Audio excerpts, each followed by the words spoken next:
Okay, so you've really gone deep on personal growth with all this stuff for this deep dive. Yeah. You've given us like excerpts from a whole book called You Become What You Think, and it looks like it's like Hmm. trying to like take hundreds of self-help books and, Right. and boil them down into, Exactly. actionable insights and stuff. So, Yeah. I mean, it covers everything from mindfulness to stoicism to like the power of the present moment. Yeah. I mean, it looks like we've got a lot to unpack here. Absolutely.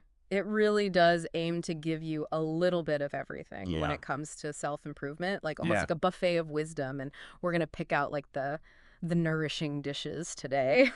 I love that. Yeah. It's a really good analogy. Yeah. So, where should we start? I'm seeing a lot of highlighting Yeah. around this idea of like the power of now.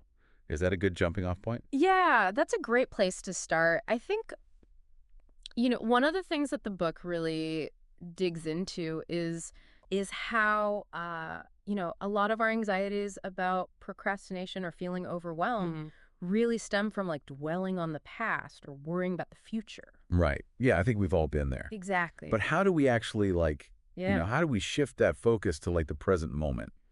Well, there's this great quote in the book from Eckhart Tolle Okay. who says, "Realize deeply that the present moment is all you have. Make the end of you the primary focus of your life." Mm, But it goes beyond just like stating this idea.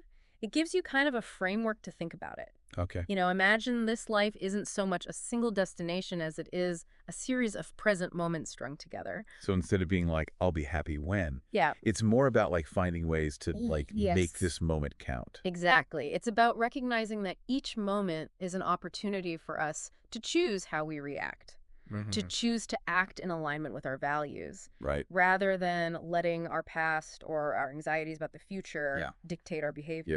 Yeah. Okay. What about when things go wrong, though? Yeah. I mean, I get like, focusing on the present when everything's great, but like, Yeah. what about those like inevitable challenges and setbacks that we all face? Yeah, that's where the book uses this really great analogy of the two darts. Okay. And the first dart is like the unavoidable pain that life throws at us, Hmm. the things that we just can't control. Right. But the second dart is the one that we throw ourselves. Right. It's our reaction to that pain. It's that added layer of suffering that we create by dwelling on it, overthinking it, Oh, yeah. letting it consume us. I see. I'm starting to see how this ties into mindfulness too, which the book also talks about. Absolutely. Is it about like acknowledging those first darts without letting them trigger like, Yes. a whole cascade of negative thoughts? That's a great way to put it. The book really talks about how we kind of create our own suffering by Mm. resisting change. And it suggests that we cultivate something called composure, Composure. which isn't about suppressing emotions, okay, but rather about acknowledging them without letting them run the show. Mm. Think of it as a way to help prevent those second dart reactions. Oh, so it's like a mental reset button almost. Like, okay, I'm feeling anxious, Exactly. frustrated, whatever it might be, Yeah. but choosing not to get swept away by that feeling. Yeah. It's a skill. That And just like works. any skill, it takes practice. And it really comes down to Right. becoming an observer of our thoughts and our emotions rather than getting like entangled in them. So we're not just passively accepting whatever life throws at us. We're Yeah. we're actively choosing how we respond to it. Exactly. That's pretty empowering when you think about it, but It, it's probably tough to put into practice. it definitely is. And that's where techniques like mindfulness meditation come in, Hmm. which the book touches upon. But you can practice this in everyday situations. Yeah. Think about a time you were really angry or stressed out. Okay. How might approaching that situation with more composure have changed the outcome? Well, thinking back, I probably would have avoided saying or doing something that I later regretted, Right. like in the heat of the moment. Yeah. We often react in ways that aren't really in line with our best selves. Exactly. And that's the point. Composure gives you that space Hmm. to choose a more skillful response, Yeah. even when things are tough.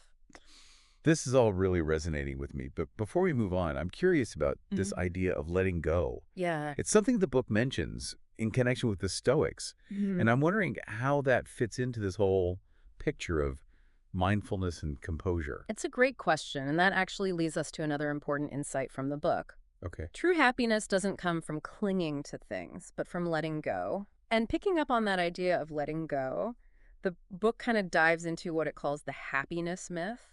Yeah. It challenges that notion that happiness is something that we achieve by, constantly pursuing external things. So it's not about, like the new car or the bigger house or finally getting that promotion. Right. Those things might bring like a temporary pleasure, Mm-hmm. but the book argues that like lasting happiness is really an internal state.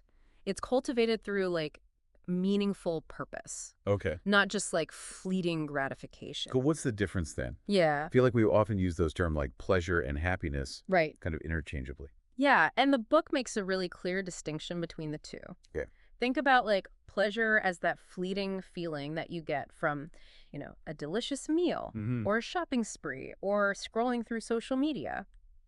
Enjoyment, on the other hand, Okay. is about like engaged focus, Mm-hmm. often tied to developing a skill or pursuing a passion. Okay. It's that flow state where you kind of lose track of time because you're so absorbed in what you're doing. Oh, I'm starting to see where this is going. So it's not about eliminating pleasure entirely. Right. It's more about like understanding that true fulfillment comes from Yeah. aligning our actions with a deeper sense of purpose. Exactly.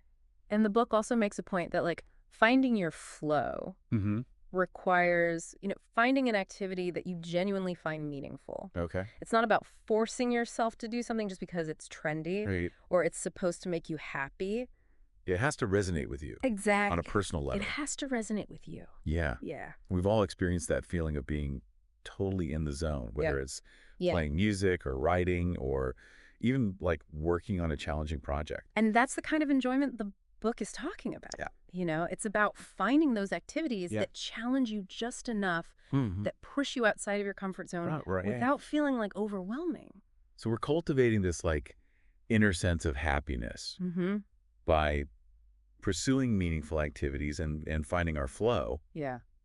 But how do we actually make that happen in the midst of our busy lives? Yeah. The book talks a lot about habits. Is that the key? Absolutely.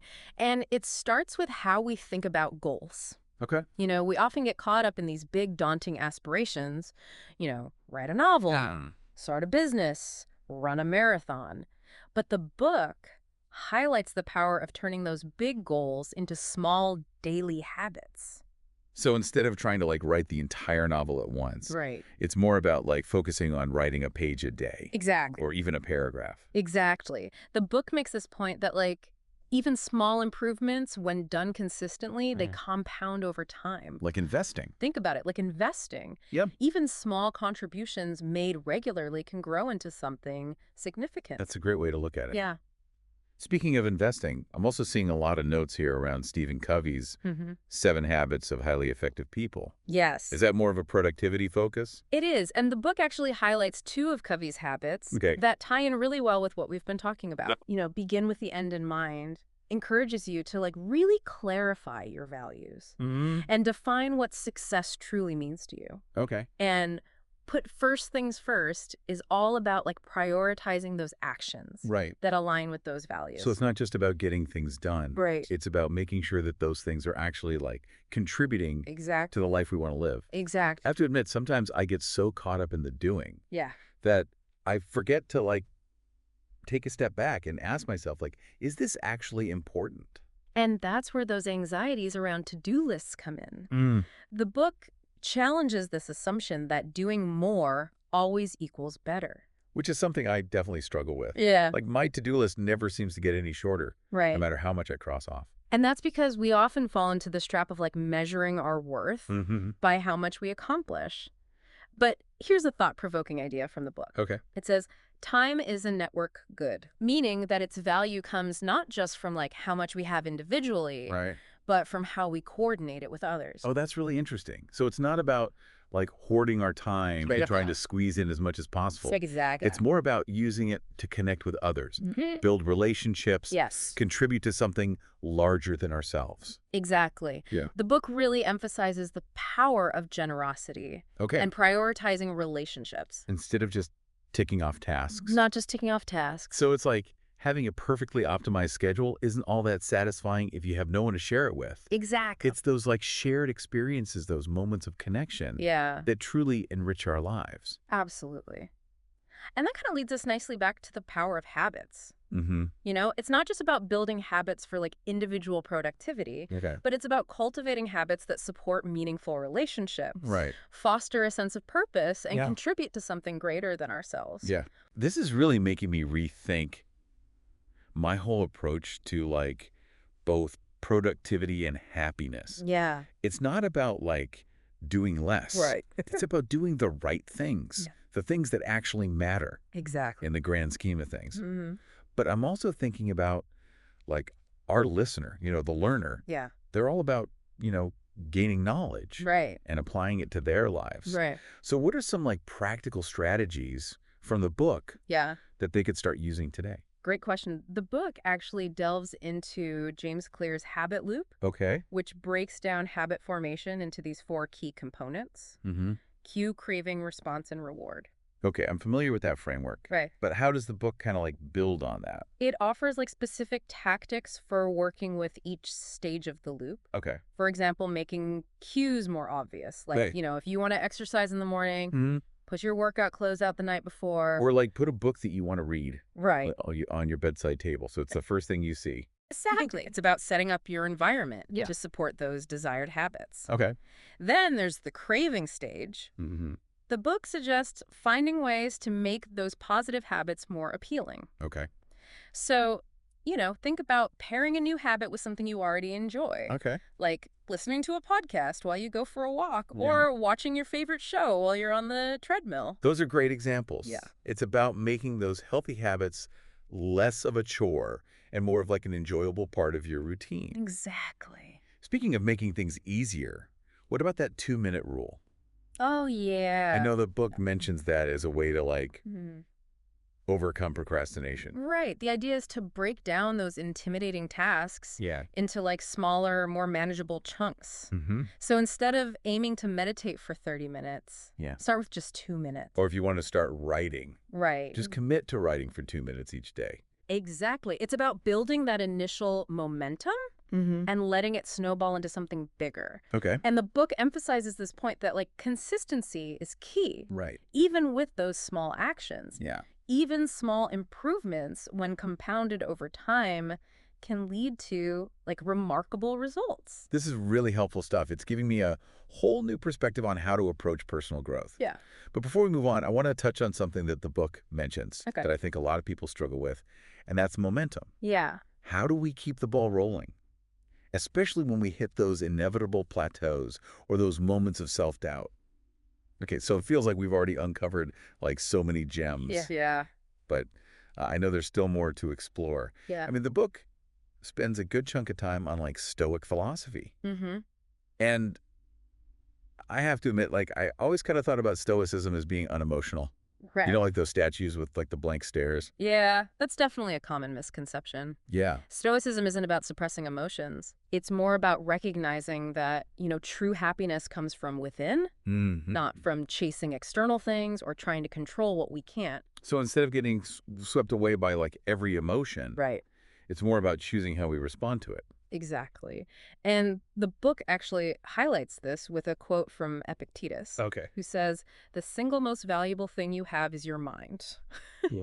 Yeah. Stoicism is about cultivating a mindset that can weather those inevitable storms, Okay. not trying to avoid the storms altogether. So it's about like building that inner resilience Exactly. rather than relying on everything going our way all the time. Yes. Which, I mean, I can see how that would be really helpful, especially Yeah. in today's world where things just feel so uncertain. Absolutely. The book also digs into another key Stoic principle, Okay. which is focusing on what we can control. Okay.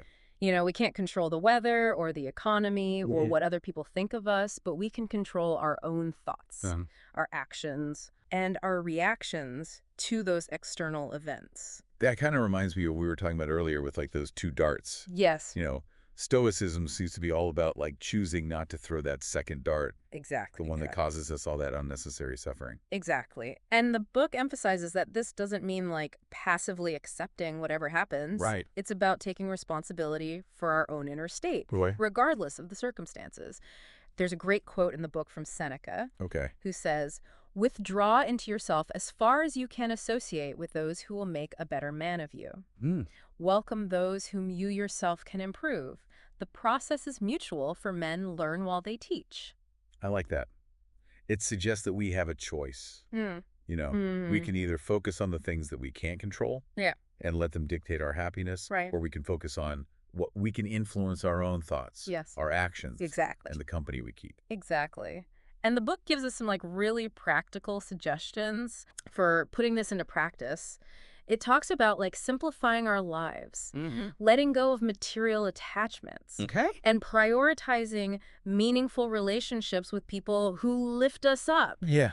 not drag us down. It seems like so much of what we've been talking about today has been about this idea of letting go. Mm-hmm. Letting go of the past, letting go of the need to control everything, Right. Yeah. letting go of these material things that we think will bring us happiness. And the book actually takes it a step further. Okay. It even suggests that we contemplate our own mortality. Okay, I was just thinking that. Yeah. Why would I want to think about death? Right. Especially when we're talking about like personal growth and happiness. Well, the Stoics believed that acknowledging the like finite nature of life Yep. could actually be a powerful motivator. It can help us like appreciate each moment and make choices that are truly aligned with our values. The book even suggests like Go ahead. practicing living as if we were poor on occasion as a way to like cultivate resilience and detachment from material possessions. So like almost like a reminder that, It's a reminder that true wealth comes from inner peace and contentment, okay, not from the things we own. yeah, it's a powerful reminder that our time here is precious Mm-hmm. and that we shouldn't waste it on things that don't truly matter. Mm-hmm. But before we wrap out, I want to circle back to Yeah. something we touched on earlier, and that's this idea that our past doesn't have to define our future. Absolutely. I know that's a big theme in this book. It really is. Yeah. The book draws on the work of psychologists like Alfred Adler and Viktor Frankl, Okay. who believed that while our past experiences certainly shape us, Mm-hmm. we have the power to choose how we interpret and respond to them. So it's not about denying the past, Right, but it's about recognizing that we have the power to create a new story for ourselves, Exactly. regardless of like what's happened before. And the book offers some like practical steps for doing this, challenging limiting beliefs, setting new goals, and building a positive self-image. It even provides like Mm-hmm. techniques for visualizing our desired future and then taking concrete actions Okay. to make it a reality. I love that. It's a message of hope and empowerment. Mm-hmm. We're Yeah. not stuck. We're not defined by our past. Right. And we have the ability to shape our own destiny. This deep dive has been packed with insights. It really has. From the power of now Yeah. to the wisdom of stoicism Yeah. to like practical strategies for Yeah. building positive habits and rewriting our own narratives. And I think what ties all of these ideas together is this importance of taking responsibility Mm-hmm. for our own happiness, our own inner state, Yeah. and the choices that we make each and every day. So it's not about finding some like magic formula or waiting for things to be perfect. Right. It's about doing that inner work, Mm. cultivating a growth mindset, Mm-hmm. and taking those small but consistent steps towards the life we want to live. Couldn't have said it better myself. And for you listening, we want to leave you with this question. What's one belief or habit that you'd like to rethink Yeah. based on what we've discussed today? What's one small step you can take right now Mm-hmm. to start creating that new future for yourself? Yes. This has been a deep dive into the world of personal growth, Absolutely. and we can't wait to see what you discover as you apply these insights to your own life.